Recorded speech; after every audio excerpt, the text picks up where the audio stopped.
All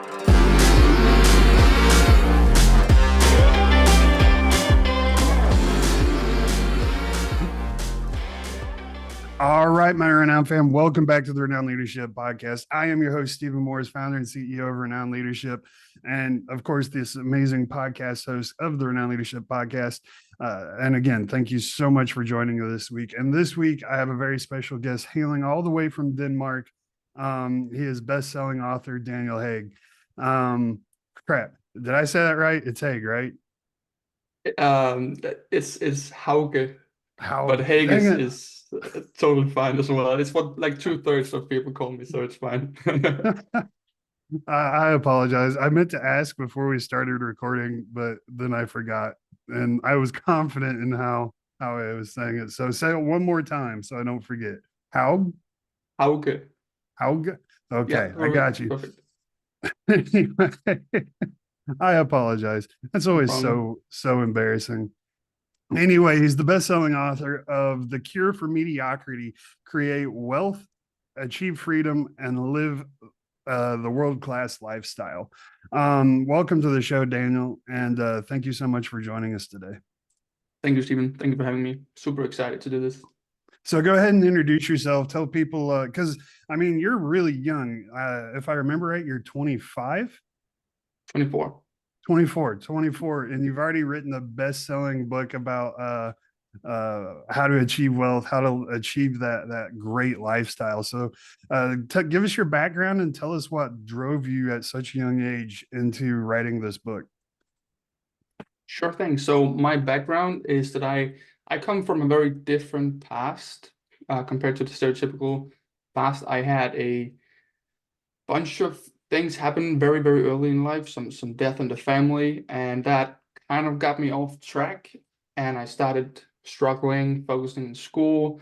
I would do all right when I actually managed to focus, but that wouldn't be too often. So I got off track, and it's the classical story of starting to hang around the wrong people, and I started partying, started experimenting with drugs, a little bit of crime, all these things. And I was just, man, I was spiraling down the wrong path in my life. And I tell this story because it just, you ask why I got started with the work I'm doing today, and this story is really why. I remember I was with some friends. We were at a summer vacation home. We're just hanging out, drinking some beers. Very young. I was in my teens. And one of my friends came up with this little game, and he said, you know, let's talk about how old we think we're going to be in life. And they would go around in this circle, right? And some guy would say, well, I think I'll be 90. Another one said, I think I'll be 95. I think I'll. And then they got to me. At this point, I was struggling with drugs. I had nothing going on for me in life. And I had just crashed a car, and I was just I was off track, let's put it that way. And they asked me, and I killed the mood completely. Imagine this. The mood was awesome, just buddies hanging around. And they asked me, and I said with the coldest face I've ever had, I said 21. And they were like, no, no, what do you mean? I said, there's no way I'm turning 21. Like there's no way I'm getting past that. I was really confident in that. That was it. And this answer of mine kind of shocked me a little bit. I remember afterwards I was like, man, if I don't make it past 21, that's gonna hurt my family. It's gonna hurt. That's not. There has to be something else. And so I was kind of presented with this dilemma, which was, all right, either I'm gonna go and continue this route, and I will, in my own estimation, I will not turn 21 or 22, or I'm going to turn things around. Now, one thing that was for certain was if I'm going to turn things around, if I'm going to give life a shot, it's not going to be a mediocre life where I'm a factory worker for the rest of my life, and absolutely not. So either I give up on this thing or I give it my all. I go all in, and I want everything. I want a world-class life. I want the career, I want the finances, I want the health, I want the big family, I want everything if I'm actually going to go and give this thing a real shot. And yeah, that's what I've been working towards ever since. So one of the biggest thing for me, the biggest takeaway from what you said is you made a choice. And I tell people all the time, life is a choice. And a lot of people don't like it, but it's the truth. Where our circumstances, and this is especially in today's society, and I don't know what it's like in Denmark, but here in the US, like the US has become a very victim-based society. And I hate it because um I understand unfortunate things happen to you, but that you can't control. Yes, you can't control the deaths that happen in your family. You can't control the horrible things other people do to you, but you do have the choice to and how you handle it and how you overcome and rise above it. And if you don't want to be the victim, that is the power that you have. Yes, this happened to me. I choose to rise above it and go this route. What was, I mean, was it the just simple thought of my family? How bad I would hurt my family if I died for when before I turned 21, or was there like an underlying, um, like, crap, I don't want to die that young, or what was the real motivation for you making that choice of I'm going to completely do a 180 with my life and actually do something productive with it? I think for starters, it was actually mostly my family. I think if you'd asked me at that time, maybe a couple of weeks before I started thinking in a more positive way, if you asked me, would you mind dying tomorrow? I'd be like, I would mind that for my family. But if there was a way for me to go without it hurting them, if there was a button I could press and I'd be done, I'll just evaporate and no one that I love would be hurt. I would press that button within a second, immediately. So at first it was really actually my family and my friends that um, but then when I started thinking about what life could be like, right? Because obviously when you're in the life that I was in, then it's perhaps easy to say, this isn't too sexy, this doesn't feel good. But when I started visualizing and having a vision for what a world-class life would look like, and then and I truly felt like I could do that because even though I was off track in life, I always felt like I could do things if I wanted to do them. And so I had a pretty clear confidence that if I went for this thing, if I went for a world-class life, I could do it. And then suddenly that's the thing I am deciding around, right? Do I want the world-class life or would I rather not be here? And then it was pretty clear, okay, I would actually rather live a great life than not be here. So once I started thinking about those things, um, I started getting the personal reasons as well, not just for the family. I think that's great. And I think it's awesome that you were able to have that conversation with yourself at such a young age. Because I know 40, 50, 60-year-old people that have never looked themselves in the mirror, looked, peered at their soul and, thought about why am I here? What is my purpose? Why do I wake up and do the things I do every day? No one ever thinks about that stuff, and we don't think about it because it's uncomfortable. My philosophy is if you're comfortable, then comfort is the absence of growth. And you're not, if you're comfortable, you're not getting better. We don't go to the gym and get strong by being comfortable. We got to put ourselves in uncomfortable places to get stronger. So kudos to you for being so young and able to do that. I think that's incredible. When it comes to designing your dream lifestyle, and I want to be clear because um you know your dream lifestyle is completely different than my dream lifestyle, right? Your dream lifestyle may be living on a beach with a beautiful family, working 30 hours a week. My dream lifestyle is being able to work when I want, as hard as I want, and typically that's going to be 70, 80 hours a week because I enjoy working, I enjoy creating, I enjoy doing what I do. That is relaxing to me. So our dream lifestyles are completely different. But so how did one?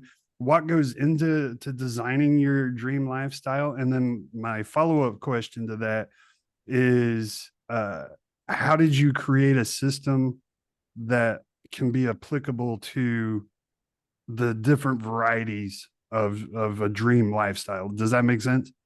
Makes perfect sense, and it's those are great questions. And absolutely, everything I go through with clients, or everything I help people with through my PDFs, my ebooks, or whatever, the number one most difficult thing and most tricky thing is the first piece, which is the clarity, which is the, what actually is my world class life? What would my vision for that be? So that is absolutely the tricky part. Now, the way we usually go about it is I like to look at values, and sometimes values becomes this soft, intangible, abstract thing. I try to make it very practical. And so what I do is, let's take my example for status. If you have your quality of life, your overall life is kind of a tabletop, and then you have the legs of that table, those would be your values. So the stronger and more solid the legs, the better the life you'll have, right? And then the next step is we try to figure out what are your values. So exactly like you said, some people prefer freedom, whereas other people prefer a sense of security or comfort, or something that's more stable. Some people have, there are some values that most people have. For example, most of us want our health, and most of us want great relationships. If we're married, we want a great marriage. But even then, you can dive deeper into what does that mean, and then you'll have differences, right? So, but let's say for me, for example, a big important value for me is confidence. If I'm confident, I'm a better boyfriend, a better son, a better stranger, a better citizen, a better brother, a better everything. When I'm confident, I'm better and I'm happier. And so that's something that I need to make sure that I kind of protect and build up, right? And then you can go further into what I call the layers of the value, which is, okay, confidence. That can be very different for many people. Some people are confident when they're performing well at tennis, but I don't give a crap about tennis, right? So that's so my layers of the values may be, well, I'm confident when I perform well at work, when I'm doing my best, I'm putting in effort and I'm doing the things I say I want to be doing. Another important thing that makes me confident is when I look good. And even that you can dive deeper into, well, is that your physique, or is that your haircut, or whatever, right? And then maybe the third might be how I'm performing socially. If I'm single, how's my dating life? How do men look at me or treat me or whatever, right? So there are many things that can make up this value of confidence. And then if my confidence sucks, maybe it's only one of those layers that's hurting, right? Maybe it's all three.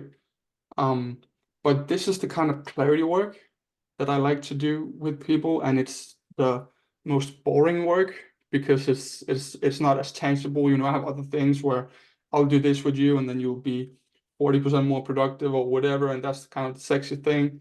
But this clarity work, man, it's so powerful, and it's the foundation of everything we do afterwards. So when we start getting into building the right systems, we learn how to scale momentum and protect it and all of that. We learn how to use the right tools for performance, all of that. It all builds on the clarity, and that was what I had back then, right? I started asking myself a lot of questions about what would my ideal financial situation look like? What would my ideal health? What would that? And then these kind of ideal levels of my desired values would combined be the vision for my world-class life. And then that's what I've been building on ever since. Let me interrupt you because I, I love what you're saying.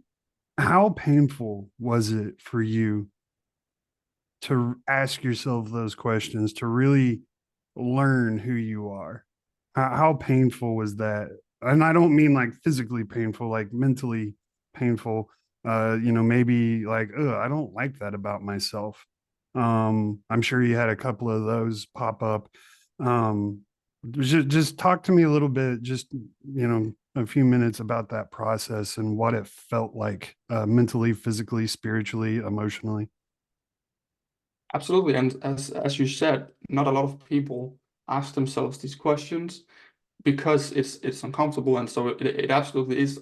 It's difficult, but it is also truly uncomfortable. Now, you may ask yourself some questions and then find answers that, once again, like you said, are maybe a bit scary, or maybe they don't feel good saying out loud that this is important for me in my life, or this is important for me to feel sexy or confident or respected or whatever. And then yeah, it can be embarrassing, it can be painful, it can be all these things. That's true. Another thing you can experience is if you identify what kind of health you would have, and then you kind of dive deep into what kind of health you have right now, a gap is going to show, right? And then if this is a big gap, if there's a big gap between where you are right now and where you'd like to be, for some people that's motivating, but for some people it's overwhelming and it's painful, and it makes them feel small and all of that. You can, however, also be fortunate enough to identify that this value is very important for me, and then find out that I'm actually doing well in that sense. Let's Mm. say it's your relationship, that's important to me, and I'm actually killing it. Cool. And move on. Then we'll move on to the next one, right? So you will find some things that you'd like to be good at, that you are really good at right now already, and you will find some things that you would like to be good at or have more of in your life. That there's just a huge gap between where you are and where you'd like to be, and that is absolutely, I think, one of the main reasons that people don't do this clarity work. It's because the gaps become very clear, and those are painful. Yeah, no, I agree completely. And those gaps are painful. And I think for me anyway, and some of the people I've worked with, um, part of that pain comes from, well, you already said it, embarrassment, maybe. Um, like, maybe I care about money a lot, and, that's not good, right? Look, and I don't know, you might disagree with me, Daniel, but my general rule is, you're you. And who am I to tell you that you're wrong? If you care about having a six pack, right? Having six pack abs, like, I think it's dumb, right? It doesn't actually do anything for you. Um, and I say that just because it doesn't matter my fitness level my entire life. I don't have the physique to have a six pack. So, you know, naturally I'm jealous. Anyway, but no, like if that's your goal, if your goal is to be just drop dead sexy that turns heads no matter where you go, that's okay. That's you, right? It's okay to be you. Now, of course, there are, bad, intrusive thoughts. And if that's the case, then you need to get professional help. But, wanting to feel sexy, wanting to have money, wanting to have cars, or maybe you just want to have kids, right? All of those things are okay. It's okay to just identify who you are and then build off of it. Now, there are certainly wrong ways to do that that make these things toxic.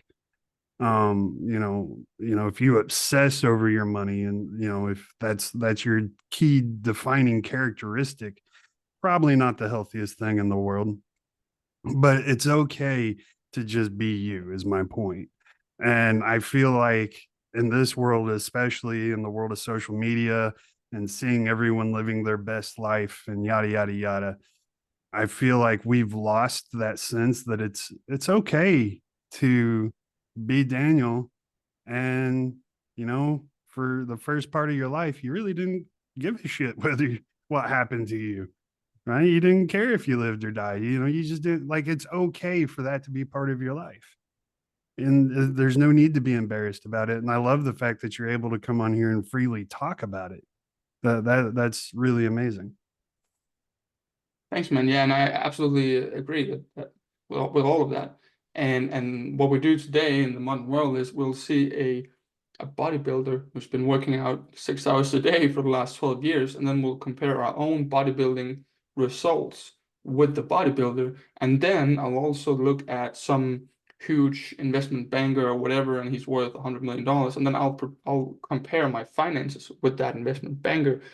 So now I want to be the bodybuilder and the investment banker, even though the Right. bodybuilder doesn't have the investment banker's money, and he doesn't have his physique, right? So it's like You want to be the absolute best in the entire world at everything because we think everyone else is, but it's just very, very far from the truth.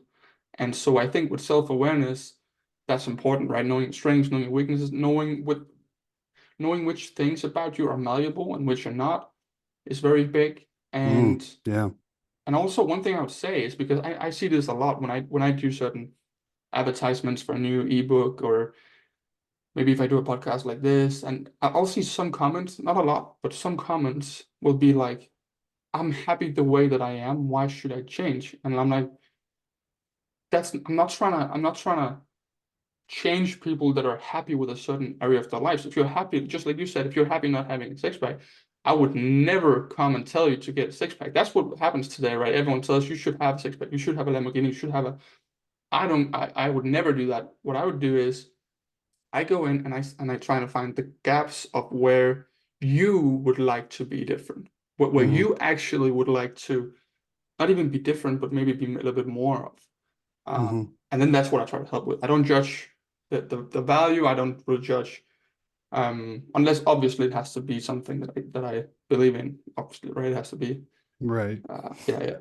But That's a great point. And, one of my favorite examples to use, and my audience has heard me say this probably a million times. I love to use my mom as an example, because right now what you're talking about is a lot about purpose. And my mom's purpose was her kids. She didn't care about money, right? She cared about having enough money to provide for her kids, and that was it. As long as she had healthy, happy kids, she was healthy and happy. That was her life, and that's okay. Um, you do not have to be like my mom, right? Like that does not have to be a defining characteristic of your life. We're all different and we're all unique in a very special way. Now, what you're talking about is identifying uh, uh, that uniqueness and then embracing the uniqueness and building on it. And I would challenge you, if you are listening to this and you're like, I'm perfectly happy. That's great. Good on you, man. However, I would challenge you to still do the work, because, like Daniel said, there's probably gaps that you don't see, and your life is going to be 10x once you fill in those gaps. So, I mean, yeah, man, I love what you're cooking in the kitchen, man. That's great stuff. Now, how do you go about evaluating someone's personal growth? So, you come in, you help them identify their gaps, and then it's like, okay, it's time to do the work. Actually, before we answer this question, we're going to put this question on pause. There's something that just popped in my head, that you said. uh you said, a lot of times people don't like to work because it's boring and it's unsexy. Talk a little bit about that, because what I've found in life is the greatest things I've achieved took years and years and years to achieve them. And every step of the way was boring and unsexy. The end result is freaking amazing, sexy as hell. But the going to the gym for 6 hours a day every day, nah, man, that's boring and incredibly unsexy. So talk a little bit about that work, that and how you help your clients overcome that. This is so boring and this isn't sexy. This isn't fun. right, yeah, that's a really, really good question because with everything that we do, whether that's the clarity work, which is just the first step of the entire process, or it's the building the right systems, the right habits, or it's the scaling the momentum, all of that. I try to do what I call the slow way. And that sounds even even less sexy, right? But I always say the slow way is faster than the fast way. And people are like, wait, is that a Danish person trying to speak English? Because that made no sense. The reason the reason why I say that is because if you go the slow way, you'll be way more consistent. You'll be dialed in. It will be more systematic. It will be there will be intention behind it, and you will all of that, right? And then usually what I see is when I help people, the results actually come a lot faster than you may think, even with the slow route, or especially with the slow route, right? Because once you're dialed in and you're intentional and you're consistent, then first of all, that in and of itself is fast. But also, once you have something that is consistent, and we can go into more details about this later if we want to. Once something is consistent, you can scale that a lot. It's the easiest thing in the world to scale a habit that is already solid. Um, the difficult part is actually getting started with the habit, and so going the slow way. And yeah, that's what we try to do with the clarity work as well. Just do the right things in maybe in very little doses, but consistently, and then just scale it up. So I feel like today in the modern world, everything has to be the opposite of what I just said here, which is the fast way, right? Oh, you want to lose 16 pounds? Well, eat this Kenyan herb for 2 weeks and nothing else, and you'll lose weight, right? Or you want to build a business? Well, you can build a seven-figure business in 48 hours. Just click this button. Everyone wants the fast route, and it doesn't work. I had a client actually, and I'm not a health or workout expert or anything like that. But even then, this female client of mine, 50 years old or so, she'd been attempting for 30 years to lose weight. And she had tried all the fast routes, right? All the fat diets, all the magazine diets, all And the none of them I'll worked. starve myself. None of them worked. She tried my thing, which she said, let's do this slow. And like half a year or something, she lost everything she wanted to lose, which was like 11 kilos or something like that. And now it's going to stay with her for the rest of her life, right? Because it was more solid, more sustainable, everything. So yeah, I want to everything boring unpack in that life. Yeah. because I love that. And I don't know if you have this in Denmark. In the United States, we have this thing called the lottery, where everybody buys tickets, and you have that something similar. Okay, Yeah. so I hate that. I hate it with a stone cold passion because people win all this money, and here in the United States, the statistic is if you win over $1 million in the lottery, you'll be bankrupt in 5 years. Why is that? Because you didn't learn how to grow that money. You didn't learn how to sustain that money. And with all these, yeah, these crazy diets may cause you to lose the 15 pounds, the 20 pounds, whatever, and whatever times promised, sure. But it doesn't teach you how to sustain that. And what you're talking about with that client is not only did she lose the weight, which was the goal, but more importantly, she learned how to sustain it, how to grow on the, like you said, grow on the habit, how to continue building that habit up. That habit's just the foundation. And she's going to continue to grow. She's going to get even healthier beyond what her initial goal was, all because she took the long route instead of the pressing the easy button, and she learned how to build it and sustain it over the long haul. So, man, sorry, I didn't mean to interrupt you. It's just I really wanted to sit on that point for a second because that is such a powerful point. I'm glad you interrupted me because I was going on a little bit of a rant there because I get emotional about this. She with the slow route, which took 6 months, achieved everything she wanted to in that value, right? In that gap. So she bridged the gap in that value with the slow route a gazillion times faster than she did with the fast route. And that's what I meant with the slow is actually the fast. And yeah, it's just so Yeah. cool to see those things. Yeah.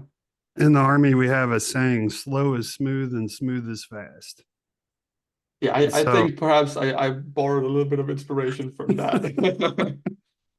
but it's absolutely true. When we're learning how to do some complex maneuvers in war fighting, a lot of that's precision, and we got to be precisely where we're supposed to be when we're supposed to be there, yada yada yada. So when we rehearse at a snail's pace, right? It's just we're barely crawling through what we're learning, and then by give us a couple of days. By the end of that couple of days, we can be done in 30 seconds, right? And we're not even running. It's just we got so proficient at our task and our job in that mission. We just got so proficient at it that I'm sure we've all seen that person that can. It just seems like they put no effort into what they're doing, but they can do it 10 times better, 10 times faster than we do. Like that's all it is. It's just practice. It's just building the skill repeatedly over doing a monotonous task over and over again. And I mean, slow is smooth, smooth is fast. And that's the best way. The most holistic way to grow your life is just do it slowly, but more importantly, well, as importantly, do it with intentionality and purpose. So going back to the question, I interrupted to ask that because that question had popped in my head and then I forgot about it. Then I started to ask this question and then I remembered it. So I apologize for derailing the whole conversation to go back and ask that. But I, I was talking about intentionality when it comes to designing your life around your dreams. How do you communicate uh everything we're about to do, and this is you talking to your clients, everything we're about to do has to be intentional and on purpose with a purpose, because I feel like that's probably one of the single most important things that you can get your clients to understand when it comes to their personal growth. It has to be 100% intentional. When you started the show by telling your story, it's easy to see like your intention changed. It went from I don't care to holy shit, like I gotta live this way. And so you had to start doing everything with intention and purpose. How do you communicate that to your clients and get them to see and buy in to intentionality? Great question. So sometimes it's enough just to throw a couple of analogies or something in there. I'll say um, on a podcast or something, I'll say, imagine you're on a football field. For you guys, that would be soccer, I believe, and there are and there are no goals. Yeah, I'm sorry. I have so many podcasts with Americans, and I have so many European podcasts, and then I just mess them up. Um, but imagine you have no goals, right? And I know you're big on goals as well, and I just love that because if there are no goals on the field, where are you going to run? What are you going to do? Where are you going to kick the ball? And who are you going to kick it to? And why do you even have a team? And why do you even have opponents? And why, it doesn't matter. You're just running around like headless chickens. And I'm sure every listener to this would say, well, no one would ever do that. Exactly. Except maybe 96% of people all through life, We right? do it all the time. Absolutely. And so oftentimes when I do an analogy like that, it makes sense to people. Sometimes I gotta but actually, I gotta be honest with you. If I'm enrolling a client or if I'm doing marketing or advertisement like that, where I have to kind of convince a person of the results or the value in things like clarity work and rationality and intentionality and stuff like that, sometimes I gotta go with the sell them what they want, give them what they need. So Mhm. what I will tell them Yeah. about is, look, you're not performing in your business. You're the number one bottleneck in your business right now. I can see that clearly because X, Y, Z, and you are stressed and burned out, and you're not performing. And these last four major decisions you made, you told me afterwards that they weren't optimal because you were whatever, whatever, whatever, right? I will fix this so that your business grows by 70% or whatever, and I'll also remove the stress symptoms, and I'll do that and that, all of that. And they'll be like, okay, cool, let's do that. And then I'll sit them down and I'll say, cool, now let's do the clarity work, right? Because then I'll give them what they need Right. to give the thing or to get the thing that is sexy.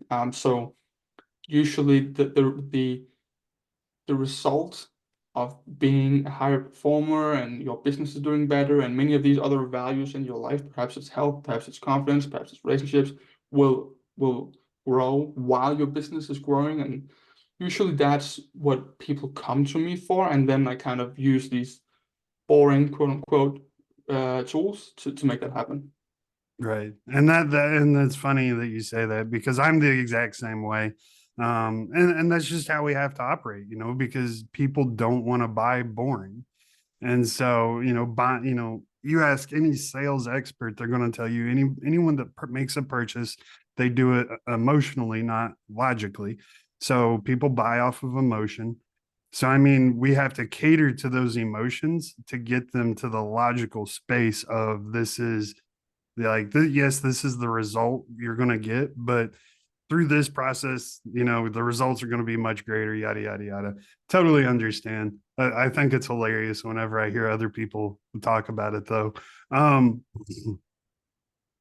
you've talked about habits and, man, habits. I mean, I can sit here and I can explain to you the psychological reasons that we have habits, like, the fact that our brain consumes like 85% of the entire energy that our body produces throughout the day. And so, in order for the brain to work more efficiently, it makes habits out of repetitive tasks that we do every day to cut down on energy consumption because our brain has to work efficiently or we wouldn't survive because we don't produce enough energy. Um, so we can talk about all that stuff, and I'm sure you know all those statistics and information as well. But the importance of habits and developing and cultivating good, healthy habits versus unhealthy habits is so freaking important to living intentionally. Um, how important have your habits been? And walk us through, like, when you started this journey for yourself, what it was like breaking out of the cycle of those bad habits and implementing the good habits to get you to where you are. That's a great question. I could write 15 books on creating the right habits. I'm not always as strong on getting out of bad habits, actually.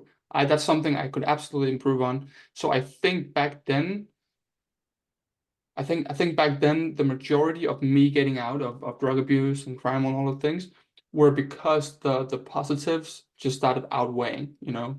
They just started growing bigger, you know, that I wanted to work. When I decided to make that change in my life, I was working 11 hours a day as a cashier, and then at night I would be a dishwasher, and I would just grind and every single, well, not every single, but most of the money I made because I was still living at home, I would put into books and all of that. So I think the goods just kind of overshadowed the negatives. But I will admit I'm not a huge expert on getting out of things like, let's say, smoking or social media attention addiction. I mean, other than I've seen with myself and my clients that if you do the powerful habits, the good habits, you will often automatically, even in some cases, you will automatically even just stop that. Yeah, Yeah. my dad, the wisest person I know, gave me this piece of advice, and I got to admit, even though I'm 40 years old and I love my dad to death, and like I said, he's the wisest man on the face of this planet, I still argue with him, and I still rarely do what he tells me to do. Um, and I think that's just my curse. Like, forever, I will fight with my dad about what I should do, and I will do the opposite just because I'm stubborn and I want to prove him wrong. I guess I don't know. Horrible habit that I need to break. But my dad told me one time that if you just focus on doing the things you're supposed to do, you'll never have time to focus on the things you're not supposed to do, which I think is pretty much what you're talking about right now. Is you just focus on the good and building the good, and eventually that good is going to just push the bad aside because you just don't have time for that stuff anymore. Yeah, I think what's that American saying? Something along the lines of boredom is the devil's playground, something like that. I Mm-hmm. feel with my clients and also when I look back in my own life, when I had times of where I was lacking clarity, I was lacking intention, I was lacking um, movement and progress and all these things, there were a lot more space and room for bad things to come in. Whereas when I'm performing and I'm working hard and I'm intentional with what I do, I absolutely feel like there is less room for the bad. And so usually what we do is when we understand the client's values and the layers of that values, like I said, there will be gaps. And then we will take maybe the weakest link of the chain. We'll take either the most painful lack in a value, or we will look at the um, what's that called in English? The lowest hanging fruit, and work on that. And then we take we take this gap we find an activity that closes the gap. So if you want to build more muscle, weightlifting could be a bridge the gap activity. And then that's what we try to build a system around. Now, yeah. So what's the system? Just really quick. I know you probably know all about this as well. Well, I know you do, but the way I explain the system is a lot of people will say, I go to the gym when I feel like it. I feel good mentally, feel good emotionally, when I have the time, when I have the energy and the stars are aligned and everything, then I'll go to the gym. But then there are people who will say, I lift weights for 45 minutes after work on Mondays, Wednesdays, and Fridays. That's a system. And that's what I would try to do with this bridge the gap activity, whether that's, yeah, whatever that is. Right. And all that comes from something you talked about earlier. And it was just in passing, but goals, and we talked about previously when we met, we talked about goals and how I set goals. And of course, everybody knows I got my goal journal right here, right next to me where it always is. It never leaves my side. And it's about having intentional goals. So whenever I'm sure going back to your client that wanted to lose the weight, when she came to you and she's like, this is what I want, you sat down and you said, okay, that's great. How do we get there? And it's not of the goal actually isn't, I want to lose 50 pounds. That's not actually the goal. That's the end result. The goal is, like you said, the process. All right, we're going to go to the gym 4 times a week. We're going to walk this number of steps this many times a week. We are going to eat this food every single day. Right. And it's like the when you break down a goal, the suddenly what you thought was your goal is just your end result, and then you get all these tiny goals. And the beauty of doing this practice is the goal of, oh my god, I got to lose 50 pounds. That's a lot of weight, and that's hard to do. But when you break it down, all of a sudden these little bite-sized steps, these systems that you're talking about, become not so daunting and become a little easier to do. Yes, it's boring. Yes, it's not sexy, but these little systems are what's going to carry you to this overarching goal of, I want to lose 50 pounds or make $1 million, build a successful business, whatever the case is.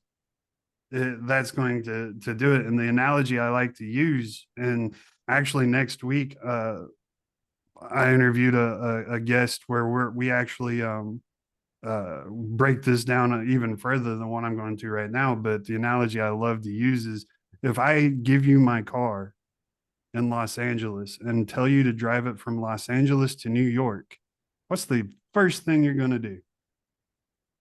GPS. GPS. Why? Because if you just try to drive east, I mean, yeah, eventually you might get to New York, but you might be 80 by the time you get there. Right? So why don't we tell me, Daniel, why don't we do this for our life? Why don't we plug in the GPS coordinates in our life to help us get to where we want to go? Because we're not going to get there on accident. Absolutely. And it's funny you said the GPS. I actually had a little training, one of my first trainings I created. I don't have it anymore, but it was actually called the GPS or Achiever or whatever, something like that. Because, and my point was exactly like you say, you need a destination, also you need a starting point. And because as we know, the GPS only shows you a route if it understands where you're starting from. And then we kind of aim to close that gap. Why don't we do that? That's a really good question, because I feel like goal setting is such a high reward per effort activity. You know, we talked about, you and I, just 30 minutes ago, going to the gym and all these things. All these things are going to be valuable and rewarding, but there are certain things that have a higher, as I call it, reward per effort ratio. You know, and I think setting goals and actually putting effort into making them clear is one of the highest reward per effort activities you can do. I think they're incredible. Something I experience a lot is people come to me and they do have some kind of goal, some kind of thing they want to achieve, some kind of direction they want to move in, and I'm super proud for them, and I'm very happy and impressed when this happens. But then that's not even enough, because what they'll come and say is something along the lines of, hey, Daniel, I want to have more money. Cool. Here's What's that $5. mean? What's next? Right? Here's $5. What's next? What do you have? And then they're like, okay, well, I think I'm in a little bit more. Cool. $6, right? Can we get more specific? So what I like, and I'll help the client do this. Obviously, it's not the easiest thing in the world to do is, but so I'll help them do it. But if someone comes to me and says, hey, Daniel, I would like to do $17,000 per month in revenue with an 80% margin within the next 6 months by following this marketing method. That's really, really cool. That's very specific. Same thing with the weight loss. Someone comes to me and they'll be like, hey, Daniel, my business is killing it, but my health is not where I want it to be. I'd like to be healthy. Cool. Drink a glass of water or go for a 10-minute walk. You'll be healthier. Right. I need more tangible. Right. And you asked in the beginning, how do I evaluate? I don't think I ever answered that. Actually, how do I evaluate people's progress? Well, what we do is we have all these values, right? I'll have the client kind of rate what they would like to have. So let's say there's a value, they would like to have a 9 of that and a 7 of that. And by the way, people say, why don't I just want a 10 for everything? Well, I do martial arts. I don't need to be the best in the world at that. It would give me the exact same benefits to be the best in the world at it as it would at my current level, because I don't want to compete. I don't want to. So I don't have to be a 10 at MMA or whatever. I'm fine with Right. an 8. That's so anyway, we'll take these values, we'll rate what would we like to have, what would the ideal financial situation, the ideal blah blah blah, all of that. And then I want to rate where we're at. Right. So okay, I want a 9 in terms of muscle mass. I want to be big, but I don't need to be Mr. Olympia. Cool. Where are you now? Well, right now I'm a 3. Well, when you do it that way, and even though it's kind of subjective because it's the person that has to like come up with the number 3, still, when you go back a month later or 2 months later, you will see, well, I actually went from a 3 to a 5 in my muscle mass, and I went from a 7 to an 8 with my relationship, and I went from all because of the intentional systems that we put in place. I love that. And the beauty of that is a lot, there's not an exact science to this, unfortunately. And a lot of time, and I've experienced this, especially in building my business, of like, this is my goal. All right, this is how I'm going to get there. Um, and I implement these systems, and then it's like, oh, wait, that system don't work. That was a bad idea. Right. And like, it helps us see, like, okay, so this isn't quite working how I envisioned it working. Let's tweak it a little bit. And that allows room for mistakes to happen. And that's okay. And I feel like, answering my own question from earlier, I feel like it's this that stops people. It's we expect perfection far too much. Like you said, you don't need to be a 10 at MMA, or I do BJJ. I love BJJ. Am I good at it? Yeah, sure. I'm okay. I can protect myself. Am I going to go, win, the MMA heavyweight? Hell's not. I wouldn't even try. It's like, well, I might just have fun, but, probably get broken severely in the process. That's okay.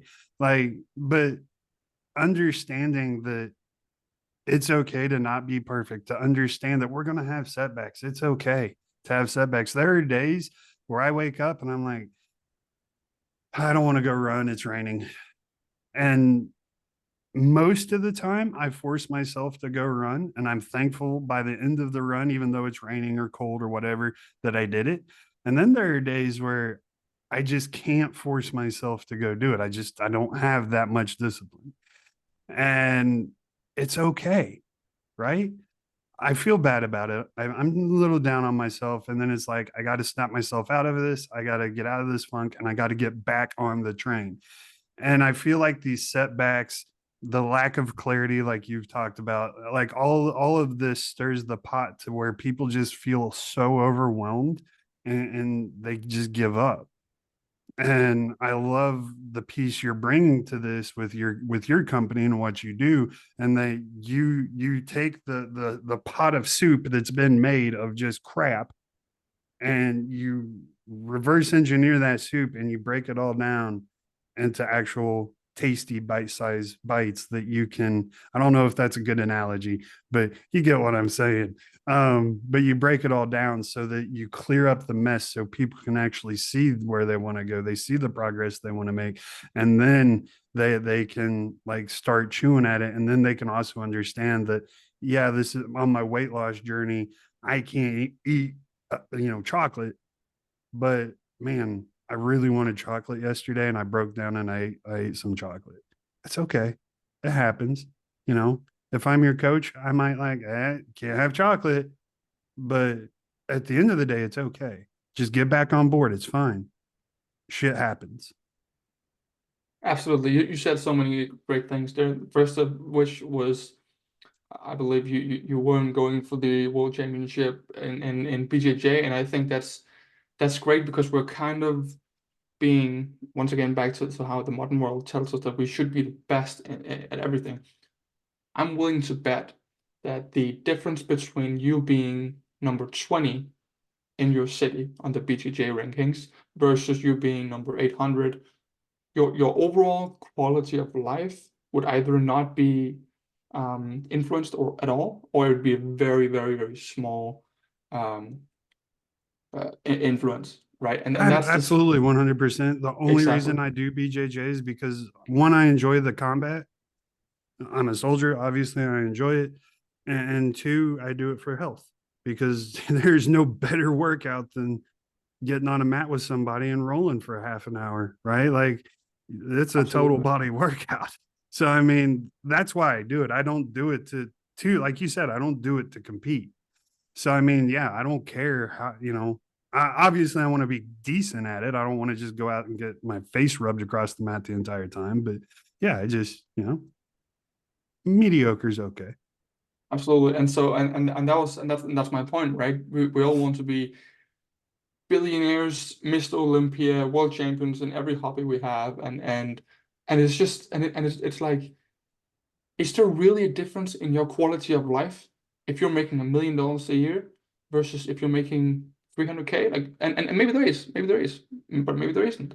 And so what I try to do is I try to once again get really intentional about what would actually move the needle in my life, what would actually make me better and my life better, and then not just what everyone else is saying and all of that. And then you touched on another point, which was overwhelm. I don't have to go too much in depth on that right now, but usually when people ask me what's the biggest reason for people not doing all these things that we're all talking about, right? We kind of all want to be healthy. We kind of all want to work hard. We all want what's the reason people aren't doing the clarity work? Why are they not building these systems? Why are they not doing these things? Overwhelm is probably like 95% of the reason. Like it's really, really a big factor. And that's basically my number one enemy, right? That's why I do the clarity work, so that we can combat overwhelm. It's why I do the systems so that we can combat overwhelm. It's why I start small when we're building a system and then scaling it later, as opposed to starting big right away to combat overwhelm. It's really a big opponent of progress and peace of mind and sorry, peace of mind and quality of life. No, I agree. Yeah, 100%. And my challenge for listeners today is just, you don't have to do everything we've been talking about right now, but I would challenge you if you're driving, exercising, whatever it is, just pause and think for a second. Like, what am I avoiding because I don't have clarity? And I would challenge you to just start taking action. That's my mantra. Action breeds clarity. If you start doing, you're going to figure it out. This podcast, if you listen to the very first episode, dear God, it is cringe. It is horrible. I didn't know what I was doing. I didn't know how. Um, I'm not saying I'm Joe Rogan either. Like I understand I have a lot of work and a long way to go to become a good podcast host and a good podcaster. That's fine. But if you look at where I started versus where I am today, it is hands down, it is huge difference. You know, you just got to start taking action. You got to start just finding ways to get clear. And once you do that, oh man, I promise your life, just that simple step is going to change your life for the better. I guarantee it. I am okay putting my name behind that guarantee. Just start taking small bits of action every single day. Daniel, we're running out of time, but I do want to ask this because this is my button. I hate, hate this word or phrase, and it's work-life balance. And I hate it for a very specific reason because when people think of work-life balance, they think balance, which is 50-50, right? That is the definition of balance. And I hate the fact that we suddenly decide to reinvent words and like, oh no, balance means 80-20. Does it really? Like balance is balance. So, I mean, are we talking 50-50? Are we talking like a sword where the hilt's heavier than the blade or vice? I don't know how they make swords, but I know swords have to be weighted to be balanced. When we talk about work-life balance, a lot of times people instantly think of 50-50, like 50% work, 50% fun. And that is impossible because, in my opinion, because in order to achieve whatever it is you want, if you want to have a better relationship with your girlfriend or wife or whatever, um, you have to pour more into that than maybe your career. So maybe it's 60-40, maybe it's 70-30. You know, in my case, my wife is painfully introverted. So she only requires like an hour of my attention a day. So that leaves me 23 hours to do whatever I want with. And so, I mean, that's great. So I can just pour all my energy into my work, which is awesome for me. But you know, if that wasn't the case, then I would have to adjust that ratio. So when you talk about helping entrepreneurs or professionals that are struggling with work-life balance, what are you actually talking about? Yeah, so first of all, I would like to say that I puked a little bit when you said work-life balance. I hate the word just as much as you do. And because, like you say, some people think it's 50-50. Some people, usually when I come and I show up and I say, hi, I'm the entrepreneur, I'm the person that helps entrepreneurs build world-class lives. Immediately what they think is, okay, he wants me to dial it down a little bit. He wants me to slow down. He wants me to go from 14 hours of work on my business per day to 12 or from 9 to 7. He wants me to slow down on business so that I can go sit in the corner and be in tune with my emotions or something. I promise that's not what I'm doing. Quite the contrary, actually. Sorry. Quite the contrary, actually. Sometimes I work with people that are working maybe 12-hour days and they are extremely exhausted, extremely stressed, extremely burned out. They're making bad decisions and they're not effective when they're actually working. And then we figure out that, okay, your number one value in life is freedom. And that's the reason you started the business to begin with. But now you've built an office culture that relies on you being in the office 60 hours a week. So you can't even, you can't even, you have no freedom at all. And then we dial it in. We maybe we detach. I call it location detachment, where he can work maybe from home, maybe from a cafe in Turkey or whatever. We all have different values, and so the specific way to adjust the business to fit one's values are obviously different. But then this person who was exhausted and burned out with 12 hours of work per day, maybe he can now do 14 and be twice as productive per hour, right? So me working with him didn't take anything from the business to give to his life. Quite the contrary. We changed something about the match or the synergy, you can call it, between business and life. And now the business thrives because he feels better and he's happier and he's refound his passion or whatever it is, right? And so that's I always make sure that the business is either at the same level after working with me, but almost always I want it to be growing at a faster rate than before working with me, even though I also help many of the other values in the person's life. And just to touch on something you said earlier, which was your mother, she she was at home, and my mother was the same thing. She took care of my brother and I growing up, single mother. It was my father who died when I was young, and she worked at the local grocery store, and she loved it, and she has no regrets. She never felt like her life would be better with a bigger career. If you gave her a button to press and then she would be some kind of big accountant or banker or lawyer or whatever, she would never in a million years press that because it wasn't her values. It wouldn't make her life better. What she wanted was to be a great mother, and she wanted to be a great friend, a great family member, all of that. And she wanted her health. Those were her kind of main things that she cared about. And the same thing with business, like you said, if there's something you really want business-wise, then putting in hours makes sense to me. So I think sometimes clients are even afraid or at least nervous to tell me that they're working 14 hours because they're sure I'm going to say, wait, that's way too much. You need work-life balance. I've been working a bunch of hours, the last 3 years. I would say pretty consistently 16-hour days. And I love it.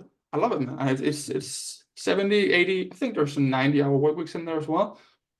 I absolutely love it because it all makes sense. And I still have to get my weightlifting in. I still eat how I want to be eating. I still see my girlfriend. I still see my family. I have systems for everything. So if there's one kind of myth I want to dispel about me, is that I'm not here to tell anyone to slow down and sacrifice their business if it's not something that would, for the overall thing, be better, which very rarely is the case. Almost always we find a way to do more in the business. I love that. And I'm right there with you, man. I'm so sick of people telling me I work too much because I mean, it's my passion, it's my hobby, it's my baby. My company's I built it. Like, yeah, of course I want to take care of it. And so, and like I got my wife, I got my dog. I have hobbies. I love to exercise, I love to hike, I love to fish. I got Jeeps. I love to take them off road. But it's I find ways to work those things in that, like you said, I have systems. I think the most important thing is that for me, anyways, when I'm like, ugh, I'm getting burnout. Like I'm tired. Like this morning, it was hard for me to get out of bed at 4. I usually get up at 4 in the morning. This morning it was really hard. So I'm thinking it's probably time. I just need to take a week and relax for a bit. Recharge my batteries, spend a little more time doing things that make me relax and recharge, and a little bit less time focused on my company. And then after that week, I'll be recharged. I'll be ready to go. And boom, I'm back in at full force. And that happens, that happens probably once every couple of months where I need to take a week to just for my health. And that's great. I think that's where people struggle is they don't find a way to listen to what their body is telling them, what their mind is telling them, and be like, okay, I'm struggling to write this blog post that I've written every week for the past 3 years. And before it wasn't hard for me to do, and now it's really hard for me to do. Don't do it for a couple of weeks. Just, Absolutely. Yeah. take a break.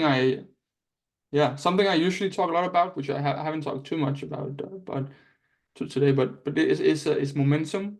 And I talk about how you start momentum, how you can scale it, how you protect it, how you can make like what I call a temptation elimination plan. So you kind of prepare against the temptations that could kind of I see I hit something there. Nice. Yeah. Yeah. And then one thing I actually recommend as well is resetting the momentum. So that's kind of the cycle. And this reset of the momentum can be with everything you're doing. It can also be with one thing. Could be with your workouts, could be with your work. And it's funny you say a couple of months, every couple of months you feel like you need a week. I usually say do it when you feel like it, but very often times it's like every 90 days or so that you can benefit from this reset. For example, I had one here with Christmas where I just took maybe 12 days or something where I was just so present with my girlfriend and my family and good food and just no business, no other kinds of work, no. I just reset my momentum. Now, fortunately, what I do is while I'm still in momentum, I plan ahead for how I'm gonna get back Yep. into momentum after my reset, because now I'm in the right state of mind, I'm in the right motions, I'm in the right, everything is just flowing. And then that's where I want to be preparing. Whereas sometimes if you're unfortunate enough to reset your momentum and then you have nothing planned, then it can be a little bit tricky to get it started back up. It can definitely be done, but it's good to have a plan that you've set before the reset. So No, yeah, I agree completely. And over Christmas, I kind of did not a full reset. Social media, I absolutely hate social media. We've talked about how much I hate social media. Um, but doing what I'm doing, I need to have a social media audience, so I'm working on growing that. But it is such a time suck. It is such a energy suck. Like it really drains me having to deal with social media.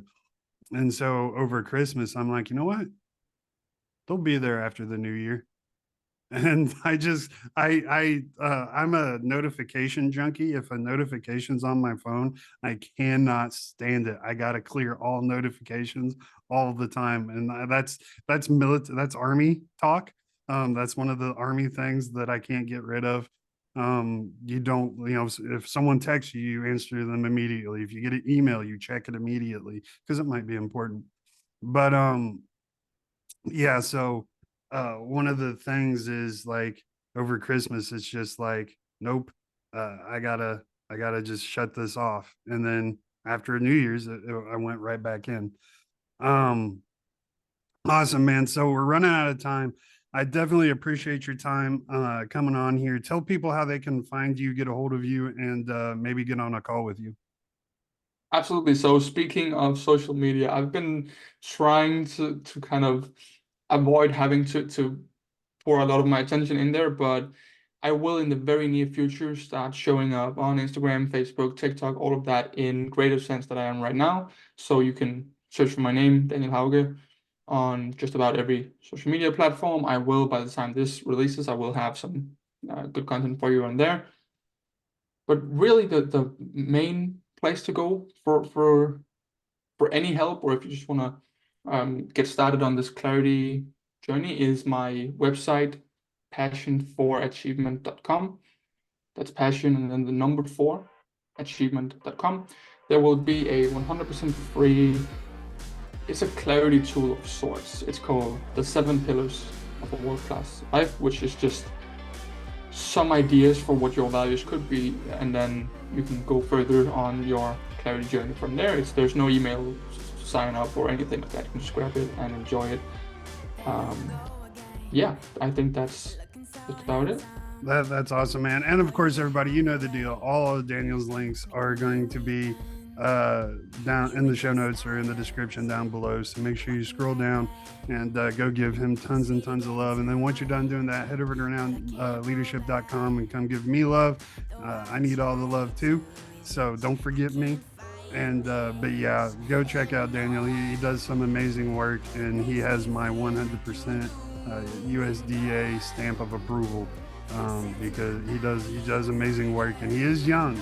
And actually, whenever we met, he's like, "Look, I know I'm young. I know I'm not the expert, but this is what I believe, and this is what I do." And I think he is wise beyond his years. So definitely go check him out. Mad love for Daniel and what he's doing. So Daniel, I know you've listened to the show, so you're probably aware the guests get the final word of wisdom. The question is always the same.